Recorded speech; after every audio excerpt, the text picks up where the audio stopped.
दादांचं एक भाषण, जिथं असेच भरभरीत सभेत कोणतरी दादांना बोललं, दादा आय लव्ह यू, आणि दादा बोलले पहिला बायकोला जाऊन लव्ह यू बोल. मग माझ्याकडे तिथं लक्ष गेलं. आणि मग परत काही दिवसानंतर दादा कागदपत्र वाचत होते आणि परत कोणतरी बोललं, दादा आय लव्ह यू. दादा हसून बोले आय लव्ह यू टू.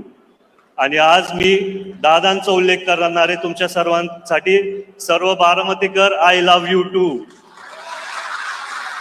मागच्या सभेत मी एक घोषणा केलेली शेवटी की बारामतीचं लेख अनुक्रमांक 1, पण आज आपण दादांसाठी जिथं पण ते असतील परत एकदा सगळे टॉर्च काढून नुसतं दादांना श्रद्धांजली अर्पण करू.